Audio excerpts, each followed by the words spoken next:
ఈ సమయంలో క్లాస్లో కూర్చున్న సహోదరులకు అందరికీ వందనాలండి.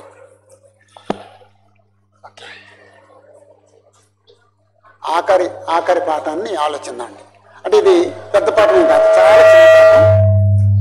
చాలా చిన్న పాఠం, త్వరగా అయిపోద్ది, కంగారేం లేదండి. అంటే అందరూ నా లెక్క ప్రకారం అందరూ పనుల్లో ఉన్నారండి. మీటింగ్స్ ఉన్నాయి, వేరే పనులు ఉన్నాయి, అంచేత మీరు వెళ్ళిపోవాలి. అయితే మనం ఎన్నుకున్న ఈ సబ్జెక్ట్ మాత్రం చాలా పెద్ద సబ్జెక్ట్ అండి, వ్యాస్ట్ సబ్జెక్ట్ అండి. జీవాన్ని స్వతంత్రించుకుని చిన్నపాఠం కాదండి, రాజ్యాన్ని స్వతంత్రించుకుని చిన్నపాఠం కాదండి, పాపుల నాశనం చిన్నపాఠం కాదండి. ఇప్పుడు ఆఖరి పాఠం ఏమిటంటే పరలోకంలో దేవుని కుమారులు, అంటే దేవుని కుమారులు పరలోకానికి వెళ్ళటం సంగతి. అంటే రాజ్యం స్వతంత్రించుకుంటూ పరలోకానికి వెళ్ళటమే, జీవాన్ని స్వతంత్రించుకుంటూ పరలోకానికి వెళ్ళటమే. అయితే ఇది మనం ఎందుకు చెప్పుకుంటున్నామంటే పరలోకాన్ని కొంచెం వివరించాలి అనే ఉద్దేశంతో చెప్పుకుంటున్నాం అన్నమాట అండి. మొదటి పాఠంలోనేమో నరకాన్ని వివరించుకున్నామండి, ఆఖరి పాఠంలోనేమో పరలోకాన్ని వివరించుకుంటాం. యాక్చువల్గా మనం పరలోకాన్ని నమ్మట్లేదు, నరకాన్ని నమ్మట్లేదండి. అవునా కాదు చెప్పండి? మనం పరలోకాన్ని నమ్మట్లేదు, నరకాన్ని నమ్మట్లేదు. పరలోకాన్ని నమ్మితే ఎలా జీవిస్తామండి? పరలోకానికి వెళ్ళేటట్టు జీవిస్తాం. నరకాన్ని నమ్మితే ఎలా జీవిస్తామండి? నరకానికి వెళ్లకుండా ఉండేటట్టుగా జీవిస్తామండి. మన పిల్లల్ని పరలోకానికి వెళ్ళేటట్టుగా పెంచుకుంటామండి, నరకానికి వెళ్లకుండా ఉండేటట్టుగా పెంచుకుంటామండి. ఈరోజు ఒక తండ్రి తన బిడ్డల్ని విడిచిపెట్టేసేటట్టు దాని అర్థం ఏంటండి? నరకాన్ని పండరా అన్నాడు అనమాట అండి. అలాగండి. అంటే మన ప్రవర్తన మన మనస్తత్వాన్ని తెలియజేస్తుందండి.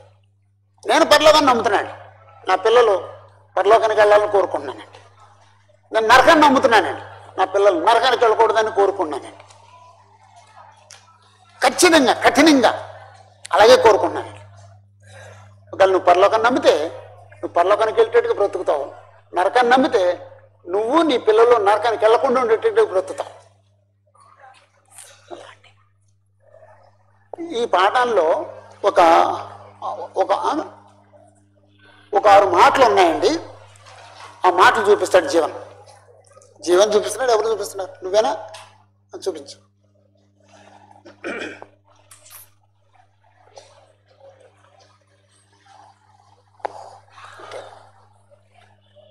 పరలోకంలో దేవుని కుమారులు అని హెడ్డింగ్ పెట్టుకున్నామండి. ఇక్కడ ఒక 6 పాయింట్లు ఉన్నాయి, అవి ఒక్కొక్కటి ఆలోచిద్దామండి.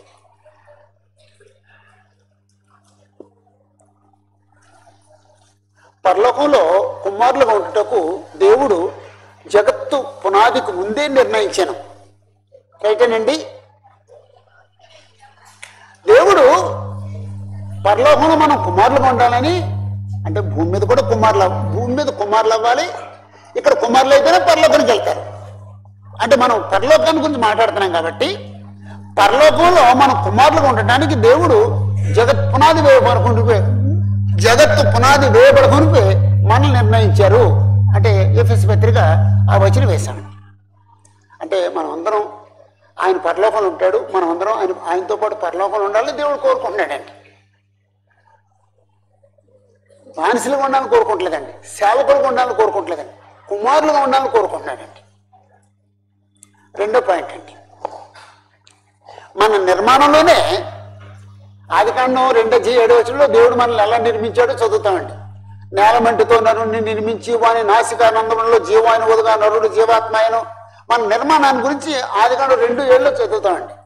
దేవుడు మనల్ని ఎన్ని భాగాలు ఇచ్చాడు? 2 భాగాలు. ఓ భాగం ఏమో మట్టిలోకి వెళ్ళిపోద్ది, రెండో భాగం పరలోకానికి వెళ్ళే భాగం. అంటే దేవుడు ఆత్మ ఎందుకు ఉంచాడు మనలో? మనం పరలోకానికి తీసుకెళ్ళాలండి. అందుకే నేను ఏం రాశానంటే మన నిర్మాణంలోనే పరలోకానికి వెళ్ళు భాగం మనల్ని నిర్మించాను. ఆయన సంకల్పం పరలోకానికి తీసుకెళ్లాలని, మన నిర్మాణంలోనే మనం పరలోకానికి తీసుకెళ్లాలని. మూడో పాయింట్లో పరలోకంలోనే సంతృప్తి చెందే సహజ వాంఛలను దేవుడు మనలో ఉంచాను. ఒకసారి మనలో ఉండే సహజ వాంఛలు చెప్పండి.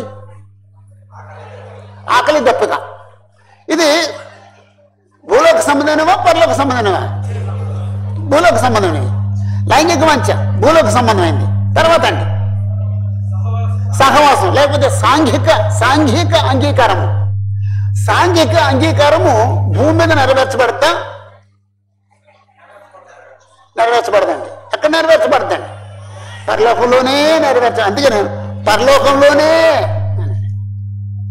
ఓకే, అంటే పరలోకంలో నెరవేర్చబడే సహజ వాంఛలు దేవుడు మనలో ఉంచాడండి. నాలుగోది గొప్పోడు కావాలని కోరిక, లేకపోతే గ్లోరీ, మహిమ. మహిమ భూమి మీద దొరుకుద్దా పరలోకంలో దొరుకుద్దా? పరలోకంలో నెరవేర్చబడే సహజ వాంఛ అండి. ఐదవది భద్రత, సెక్యూరిటీ. లేకపోతే భద్రత భూలోకంలో దొరుకుద్దా పరలోకంలో దొరుకుద్దా? పరలోకంలోనే దొరుకుద్దండి. అంటే రెండేమో భూలోకానికి సంబంధించినవి, మూడేమో పరలోకానికి సంబంధించినవి. అంటే మన నిర్మాణంలోనే పరలోకానికి వెళ్ళేటట్లుగా దేవుడు నిర్మించాడండి. సంకల్పించాడు, నిర్మించాడు, సహజ వాంఛను ఇచ్చాడు. 4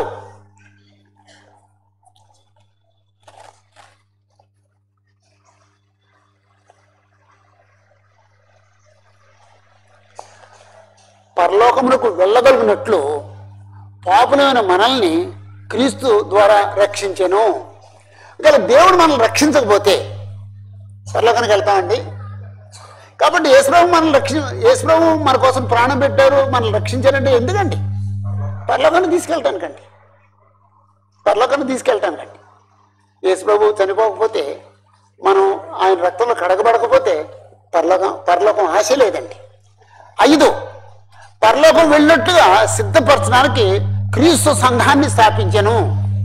ఈ భూమి మీద దేవుడు క్రీస్తు యొక్క సంఘాన్ని ఎందుకు స్థాపించారు?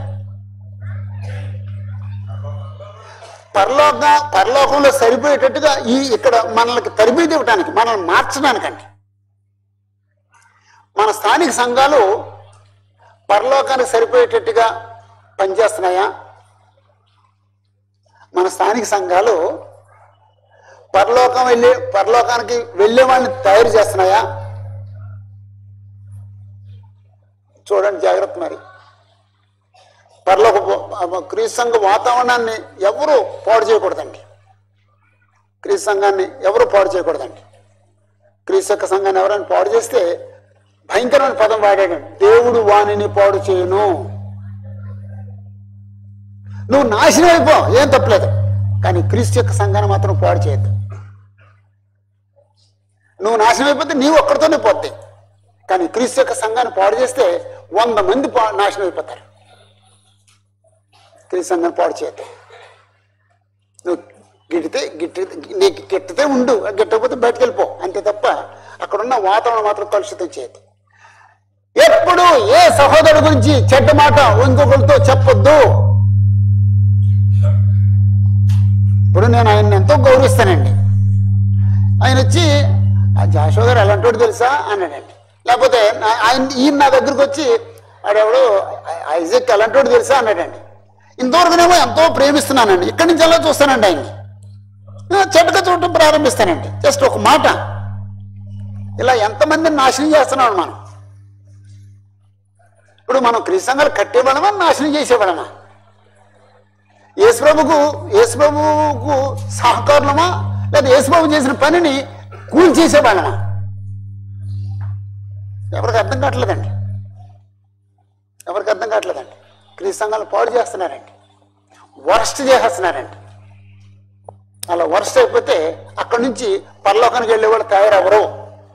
ఇప్పుడు ఒక మనిషిని హాస్పిటల్ తీసుకెళ్ళాం, రోగిని అక్కడ ట్రీట్మెంట్ ఇచ్చిన తర్వాత బయటకు వచ్చినప్పటికి అతను రోగిగా రావాలా, ఇంకా ఎక్కువ రోగిగా రావాలా, ఆరోగ్యవంతుడిగా రావాలా? ఆరోగ్యవంతుడు రావాలి.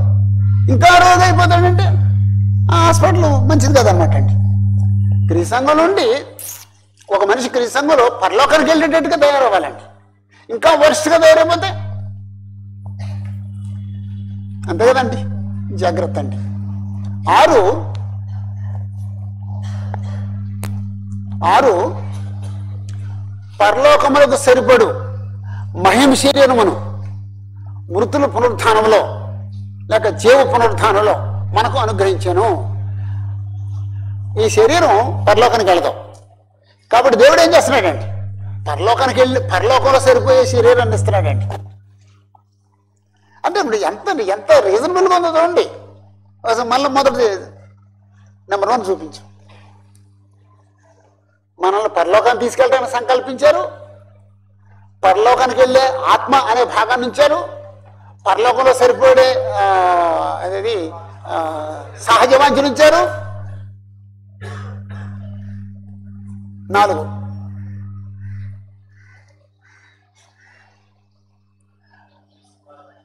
పరలోకానికి వెళ్ళగలిగేటట్టుగా మన యేసు ప్రభు ద్వారా రక్షించారు. పరలోకానికి వెళ్ళటానికి సిద్ధపరిచేటట్టుగా క్రీస్తు సంఘాన్ని ఏర్పాటు చేశారు. 6వది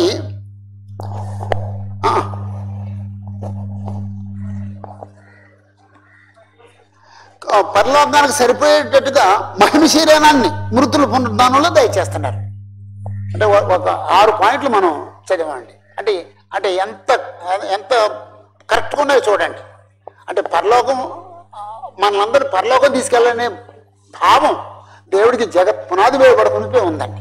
మన నిర్మాణంలోనే ఉందండి, మనల్ని రక్షించే విషయంలోనే ఉందండి, మనకు మృతుల పునరుద్ధానంలో మహిమ శరీరాన్ని ఇచ్చే విషయంలోనే ఉంది. అన్ని విషయాల్లో మనల్ని పరలోకం పరలోకానికి తీసుకెళ్ళాలి. ఒకవేళ దేవుడితో మనం సహకరిస్తే మనకు నిజంగా పరలోకానికి వెళ్ళాలనుకుంటే పరలోకానికి తగినట్లుగా బ్రతకడానికి ప్రయత్నం చేద్దామండి. దీంట్లో 2 పాయింట్లు ఆలోచిద్దామండి. అదేమిటంటే పరలోక నివాసమును యేసు ప్రభు వాగ్దానం చేశాడండి. ప్రపంచంలో ఎక్కువ మంది ఇష్టపడే వచనాల్లో ఇది ఒక వచనం అండి. యోహాను సువార్త 14వ అధ్యాయంలో మొదటి వచనం ప్రపంచంలో ఎక్కువ మంది ఇష్టపడే వచనం అండి. ఒకసారి ఒక ఆయన ఆ వచనం చదువుతూ ఒక నిమిషం ఆగి బైబిల్లో ఉన్న వచనాల్లో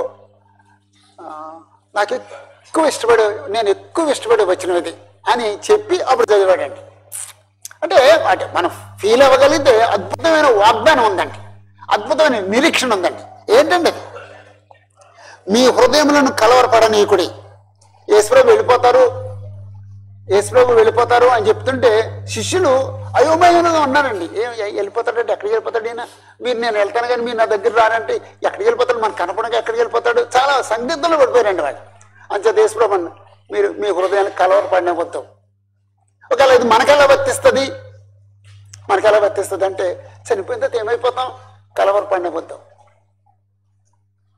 అలాగనమాట అండి. ఇప్పుడు మనకు కూడా ఆ మాట వర్తిస్తుంది, కలవరపడొద్దు. దేవుని యందు విశ్వాసం ఉంచుతున్నారు, నా యందు కూడా విశ్వాసం ఉంచండి. నా తండ్రి అంట అనేక నివాసములు కలవు, అది మనకు వర్తిస్తుందండి. శిష్యులు చెప్పారు, మనకి చెప్తున్నారు. దేవుని దగ్గర దేవుని ఇంట అనేక నివాసాలు ఉన్నాయి. ఒక ఆయన ఒకసారి అన్నాడండి, మృతుల పునరుద్ధానం అంటున్నారు, ఆదాము దగ్గర నుంచి ఇప్పుడు కోట్ల మంది చచ్చిపోయారు, వీళ్ళందరూ పునరుద్ధానం లేస్తే అసలు స్థలం ఎక్కడ సరిపోతున్నాడండి. అక్షరాలు ఒక ఆయన బైబిల్ స్టడీలో నాతో వాదించాడండి, ఎక్కడ సరిపోద్ది, ఇదంతా అబద్ధం అంటే.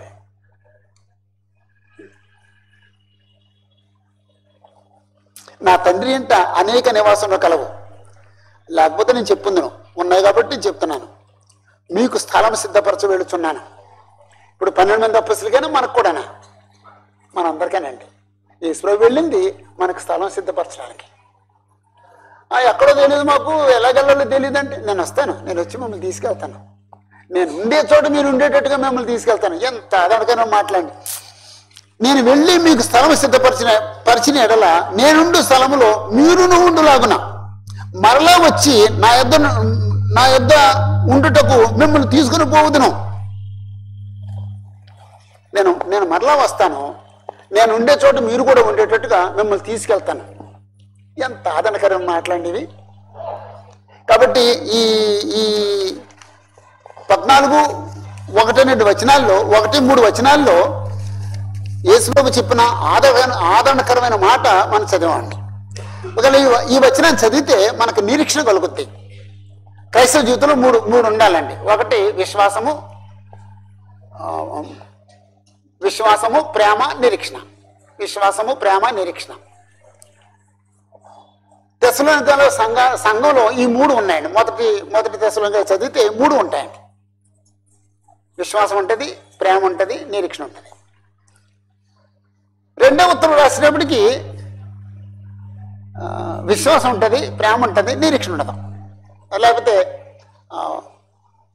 తిమోతి వాళ్ళు వెళ్ళి వచ్చిన తర్వాత పౌలు రాసిన భాగంలో ఈ రెండే ఉంటాయి, నిరీక్షణ ఉండదండి. ఎందుకు ఉండదు? నిరీక్షణ లేని ఇతరుల వల్లే మీరు దుఃఖపడకుండా నిమిత్తము మృతి చెందిన వారి గురించి మీకు తెలియకుండా ఉండటం నాకు ఇష్టం లేదు అంటాడు. అంటే అప్పటికి నిరీక్షణ కొంచెం బలహీనమైందనమాట అండి. ఒకవేళ మృతుల పునరుద్ధానం ఉంది, పరలోకానికి వెళ్తాము అనే భావం లేకపోతే నిరీక్షణ ఉండదండి, నిరీక్షణ దెబ్బతింటదండి. విశ్వాసం స్ట్రాంగ్గా ఉండాలి, ప్రేమ స్ట్రాంగ్గా ఉండాలి, నిరీక్షణ స్ట్రాంగ్గా ఉండాలండి. మనం ఆత్మీయ బ్రతకాలి, ఈ మూడు కరెక్ట్గా ఉండాలండి. ఓకే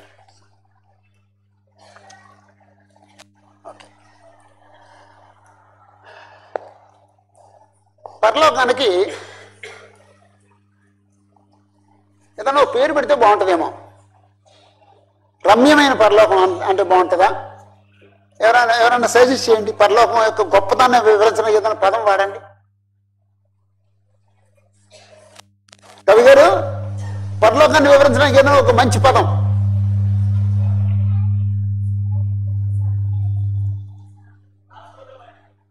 శాశ్వతమైన పరలోకం. Very good. ఇంకేమైనా పరలోకాన్ని వివరించే ఒక మంచి మాట ఏదైనా పలకండి అమ్మ ఒకటి. అమ్మా, సుందరమైనది. Very good. ఆహ్లాదకరమైనది, సుందరమైనది, శాశ్వతమైనది.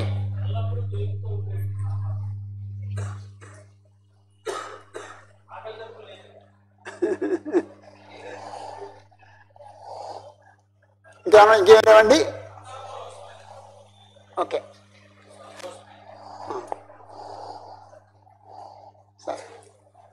పరలోకం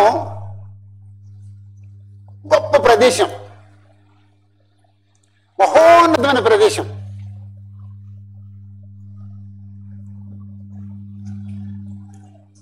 ఎందుకు అంత గొప్పదైందండి? ఎందుకు పరలోకం అంత గొప్పదైంది? దాంట్లో ఏదో ఉండదు, అంచేది గొప్పది. దాంట్లో ఏదో ఉంటుంది, అంచేది గొప్పది. ఏముండదు పరలోకంలో? నేనేం రాశానంటే, అపవిత్రమైనవి అక్కడ ఉండవు, అందుకు గొప్పదండి. ఈ భూలోకం ఎందుకు చెడ్డదైంది? అపవిత్రత ఉంది కాబట్టి. కానీ పరలోకంలో అపవిత్రత ఉండదండి, అది పవిత్రమైంది. పవిత్రతే ఉంటుంది, అపవిత్రత ఉండదు. అంటే ఇంతకుముందు మనం చదవట్లేదు. ప్రకటన 21:27లో అపవిత్రమైనది కానీ అబద్ధం కానీ దాంట్లో ప్రవేశించవు అని చెప్పేసాను. ఆ వచనం వేసాం అన్నమాట. రైట్. దాంట్లో 3 పాయింట్లు చెప్పాను. సాతాను ఉంటాడండి. సాతాను ఉన్న ప్రదేశం గొప్ప ప్రదేశం కదండి. సాతాను ఉండడు. ఇప్పుడు ఉన్నాడు, సాతాను ఉన్నాడండి. యాక్టివ్గా ఉన్నాడండి. పని చేస్తున్నాడండి. అప్పుడు ఉంటాడండి. మరి ఎక్కడ ఉంటాడండి? అగ్ని గంధకంతో మండు గుండంలో ఉంటాడండి. సాతాను లేని ప్రదేశం అండి. ఈ లోకంలో ఉన్న పాపులు ఉండరండి అప్పుడు. అందుకు అది గొప్ప ప్రదేశం అండి.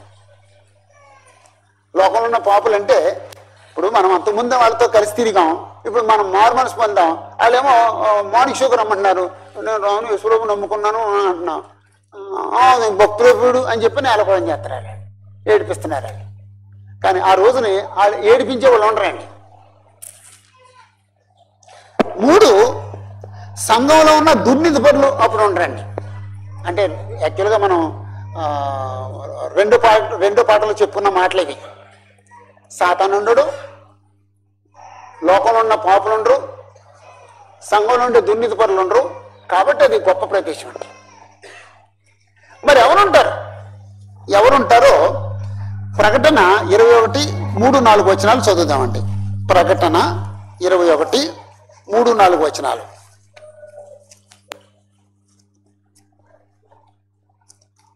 ఇక్కడ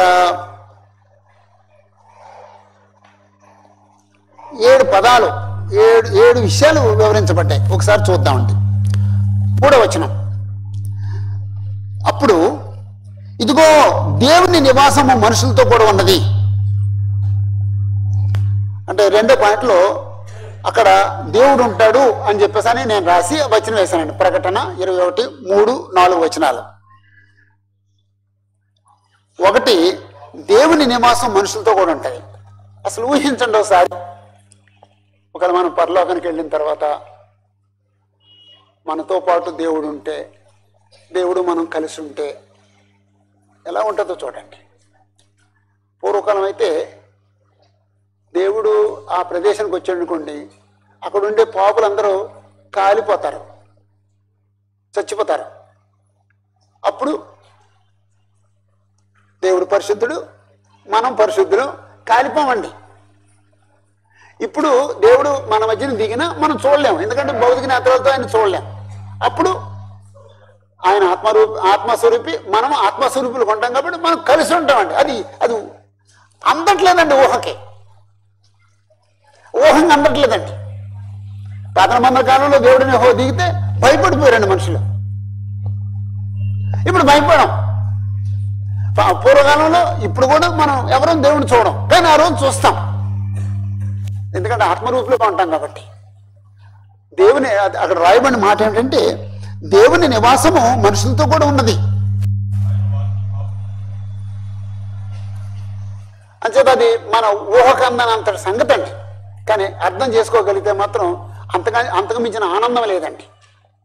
2వ మాట ఏమిటంటే ఆయన వారితో కాపురం ఉండును. మనకి ఎంతవరకు ఎవరితో కాపురం తెలుసు? అమ్మ నాన్నలతో ఉండడం, కాపురం ఉండటం, భార్యతో కాపురం ఉండటం, అక్క చెల్లెళ్ళతో కలిసి ఉండటం, తాతమ్మమ్మలతో కాపురం ఉండటం తెలుసండి. ఇంకోటి ఆడైందండి, దేవుడు మనతో కాపురం ఉండటం, అంటే కలిసి కాపురం ఉండటం, కలిసి ఉండటం అనమాట అండి. యెహోవా దేవుడు ఏంటి, మనతో కలిసి ఉండటం ఏంటి, అదండి పరలోకం. 3, వారాయన ప్రజల ఇందురు.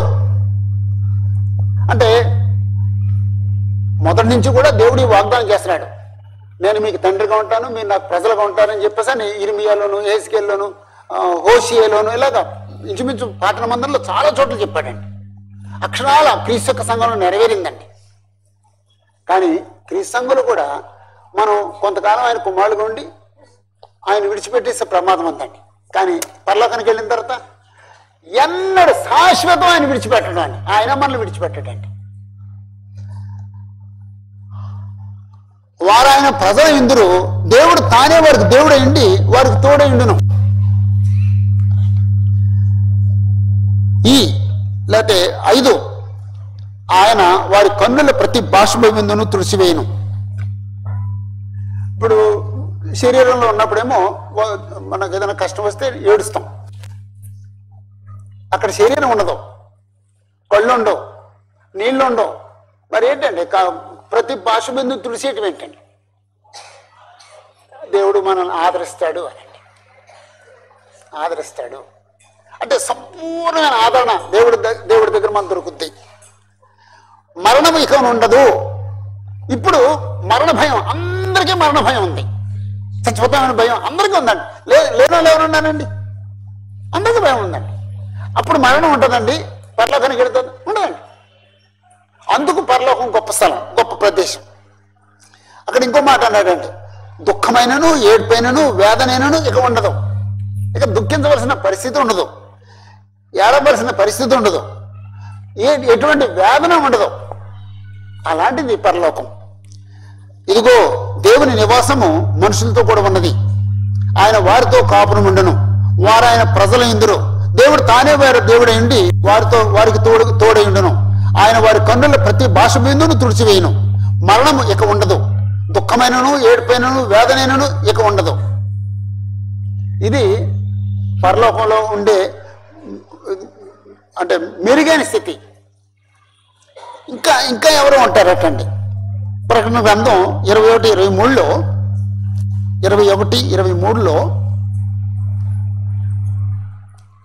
ఆ పట్టణంలో ప్రకాశించుటకై సూర్యుడైనను చంద్రుడైనను దానికి అక్కర్లేదు, దేవుని మహిమయే దానిలో ప్రకాశించును, గొర్రెపిల్లయే దానికి దీపము. ఇంకెవరు ఉంటారండి అక్కడ? యేసుప్రభు లేకపోతే గొర్రెపిల్ల వారితో ఉంటాడు, అక్కడ దీపమై ఉంటాడు అన్నాడండి. 22:3లోనేమో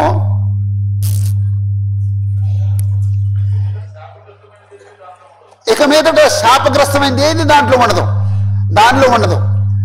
దేవుని యొక్కయు గొర్రెపిల్ల యొక్కయు సింహాసనము దానిలో ఉండను. దేవుని యొక్క సింహాసనం, గొర్రెపిల్ల యొక్క సింహాసనం ఉంటుంది. అంటే వారి పరిపాలన క్రింద బతుకుతాం.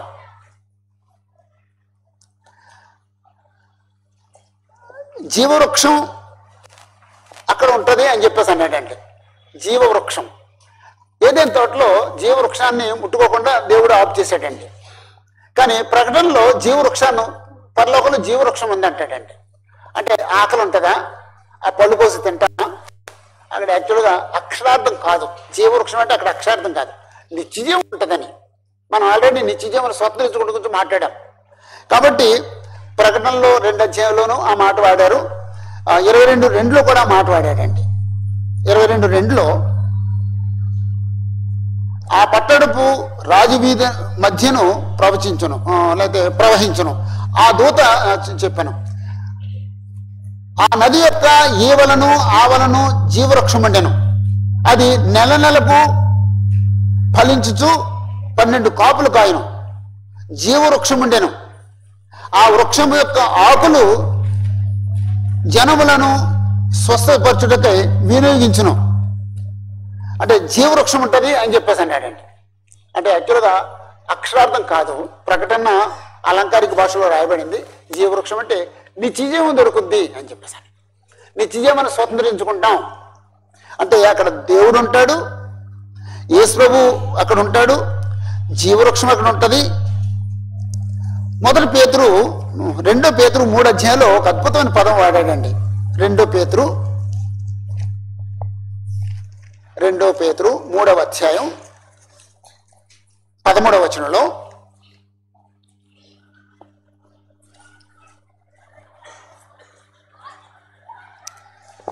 అంటే యాక్చువల్ 11 నుంచి చదవాలి, 13 చదివేస్తాను.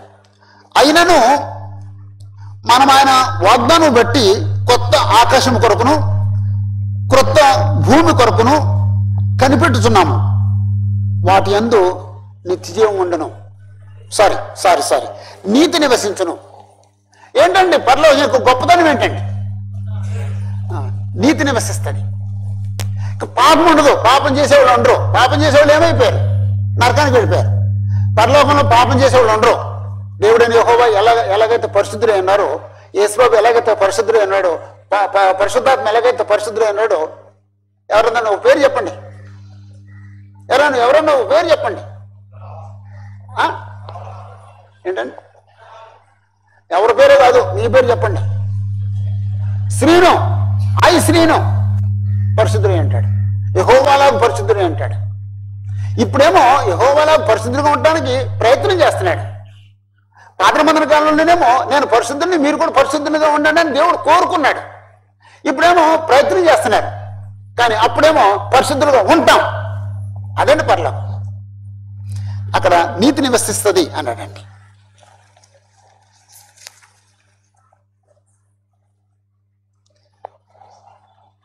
మనము దేవుని కుమారుల మహిమలో ఉంటాం. మహిమ అనే పదం మనం ఎలా ఉండటానికి నిర్మించబడ్డామో అలా ఉండటాన్ని, ఎలా ఉండాలని దేవుడు కోరుతున్నాడో అలా ఉండటాన్ని మహింపరచడం అన్నాడండి. రోమపత్రికలో 8వ అధ్యాయంలో, రోమపత్రిక 8వ అధ్యాయం 23వ వచనంలో 18వ వచనంలో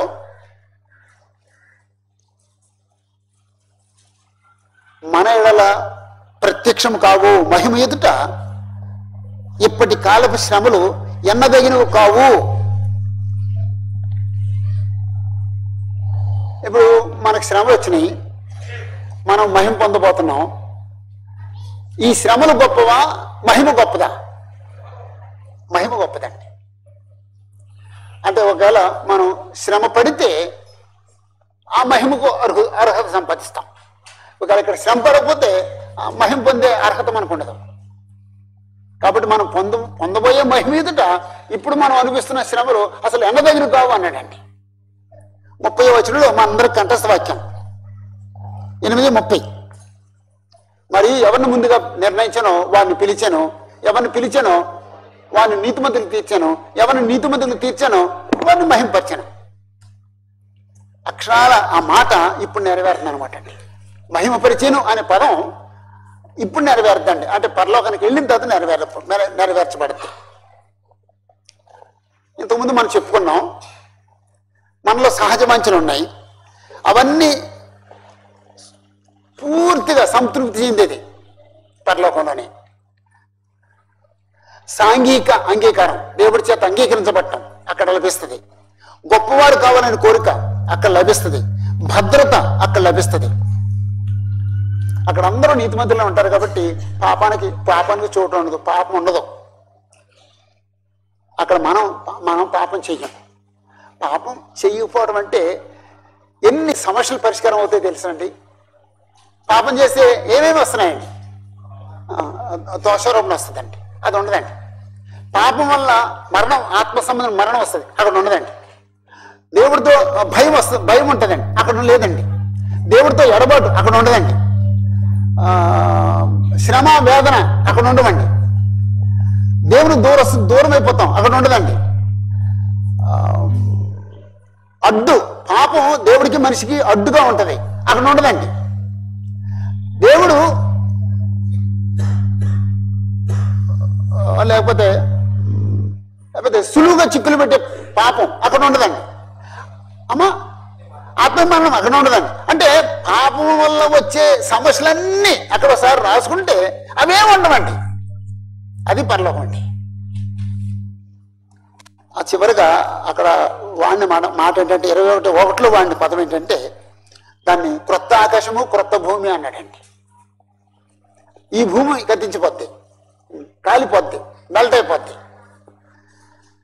అంతటా నేను కొత్త ఆకాశమును క్రొత్త భూమిని చూచితిని. మొదటి ఆకాశమును మొదటి భూమి గతించిపోయాను, సముద్రమును ఇక లేదు. అది పరలోకం. నిజంగా మనం పరలోకాన్ని నమ్మితే, పరలోకంలో దేవుడితో కూడా ఉండాలి అని నమ్మితే దాని కొరకు కొంచెం పచ్చించేద్దాం, జాగ్రత్తగా బ్రతుకుదాం. ఒకసారి ఒక ఆయన అన్నాడు, స్వీట్ స్టాల్లో కూర్చోబెట్టి స్వీట్లు తినొద్దు అన్నట్టు ఉందన్నాడండి. అంటే పరలోకం కొరకు మనం పచ్చిం చేయాలంటే స్వీట్ స్టాల్లో కూర్చోబెట్టి స్వీట్లు తినొద్దు అన్నట్టు ఉందంటాడండి. అంటే మనిషి అలా మాట్లాడాడు. నిజంగానే స్వీట్ స్టాల్లో కూర్చున్నాం, తినొద్దంటే తినొద్దు, షుగర్ పెరుగుద్దంటే తినొద్దు, షుగర్ పెంచుకుని చచ్చిపోతుంటే తిను, నరకపోతానంటే స్వీట్లన్నీ తినేసేయి, పరలోకానికి వెళ్ళాలంటే స్వీట్లు తినడం మానేసేయి. అంతేనండి. మనం ఏది నమ్ముతామో దాని కొరకు ప్రయత్నం చేస్తాం. పరలోకాన్ని నమ్మితే దాని కొరకు కృషి చేద్దాం. నేను ముగించేస్తున్నానండి. ఈరోజు మనం 4 పాటలు చెప్పుకున్నాం. ఒకటి, పాపుల నాశనం. లోకంలో ఉన్న పాపులు, క్రీస్తు యొక్క సంఘంలో ఉండి మార్పు చెందని పాపులు, ఈ ఇద్దరికీ శిక్ష ఉంది. మనం లోకంలో ఉన్న పాపులా ఉన్నామా? ఒకవేళ అలాగుంటే మారు మనసు పొంది బాప్తిసం పొందుదాం. ఒకవేళ క్రీస్తు సంఘంలో ఉండి పాపులుగా ఉన్నామా? మారు మనసు పొంది జీవితాన్ని దిద్దుకుంటానికి ప్రయత్నం చేద్దాం. అంటే ప్రాక్టికల్గా ఒక మాట చెప్తాను. నేను విశ్వాసంగా బ్రతుకుతున్నాను. ఎవరో వచ్చి నన్ను తప్పు చేయడానికి ప్రేరేపించారు. ఒకవేళ తప్పు చేశానని గ్రహించిన వెంటనే ఏం చేయాలండి? ఒకవేళ దానికి సంబంధించి నా దగ్గర ఉంటే ఆయనకి ఇచ్చేసి, బాబు నమస్తే, ఇంకెప్పుడు నన్ను ఇలాగా ఏడిపించొద్దు అని చెప్పి ఇచ్చేసేసి, అప్పుడు భోజనం తింటాం మానేసి మోకాళ్ళు దేవుడి దగ్గర ప్రార్థన చేసి, నాయనా నీకంతా తెలుసు, నేను దురాశ పడ్డాను, ఆ సహోదరుడు ఏదో ఆఫర్ చేశాడు, నేను దురాశపడి నేను అది తీసుకున్నాను, లేకపోతే పాపం చేశాను, లేకపోతే నేను తప్పు చేశాను, నన్ను క్షమించు తండ్రి, ఇంకా నేను ఎప్పుడు చేయను అని అది సెటిల్ చేసుకోవాలన్నమాట అండి. సెటిల్ చేసుకోకుండా కొనసాగితే ఏమవుద్దండి? పాపతోనే కొనసాగుతావు, ఆ తర్వాత ఈ పాపంతో ఉన్న మళ్ళా ఇంకో తప్పు చేస్తావు, మళ్ళీ ఇంకో తప్పు చేస్తావు, ఇంకో తప్పు చేస్తావు. ఆ దేవుడితో సంబంధం తెంచేసుకుంటాం. దేవుడి దగ్గర ఈ పాపాన్ని గురించి మాట్లాడు, అడగవు, క్షమించబడవు, జీవితం భారం అయిపోద్ది. కాబట్టి తప్పు చేస్తే ఎప్పుడు క్షమాపణ కోరాలండి? వెంటనే. అంతేనండి, వెంటనే. ఇలా సంఘంలో ఏ సహోదరుడితైనా వ్యతిరేక భావం వస్తే ఏం చేయాలండి? వెంటనే బ్రదరు నన్ను సారీ క్షమించండి, నేను దగ్గర మాట అన్నాను, క్షమించండి. అంతే తప్ప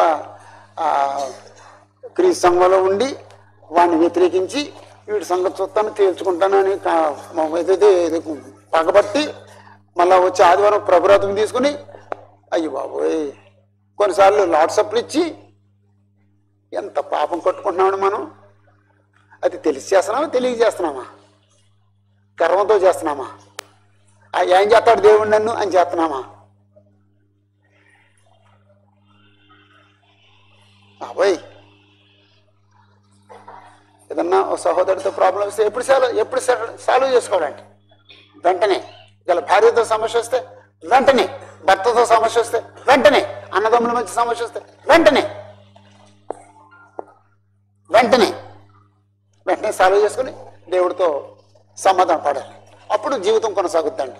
సాల్వ్ చేసుకోకపోతే ఆ పాపం అలాగే కొనసాగుద్ది, ఆ బ్రేక్ అలాగే కొనసాగుద్ది, నరకానికి వెళ్ళే వరకు నడిపిస్తుందండి. అసలు అది క్రిస్టియానిటీ కాదండి. ఎప్పుడు 100% నిర్మలంగా ఉండడం క్రిస్టియానిటీ. ఎవరితోనూ ఏ సమస్య లేకుండా ప్రశాంతంగా బ్రతకటం. నష్టమైన సరే ఆయన నాకు నష్టం కలిగేశాడు, ₹1,00,000 నష్టం కలిగేశాడు, అయినా సరే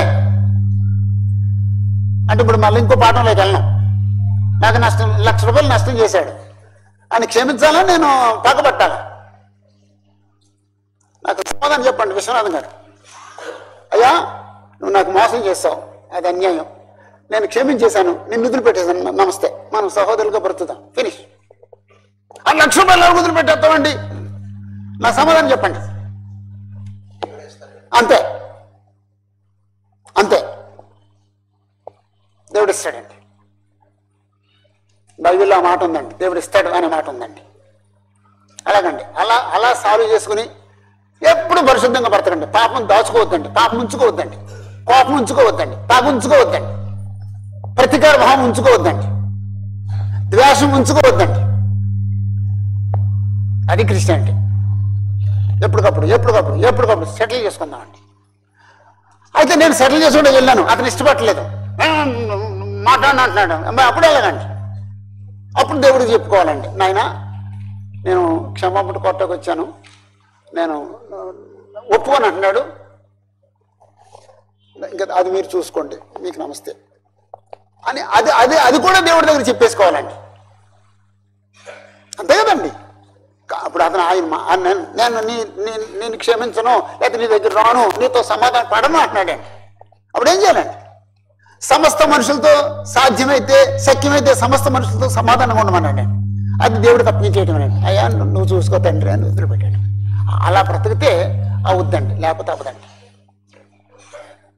అంతే, ఎవరు ఎక్కడున్నామో మనకు తెలుసు, మనం బ్రతకడానికి ప్రయత్నం చేద్దాం. పై మానేసేమేమో, కానీ లోపల చాలా ఉన్నాయండి.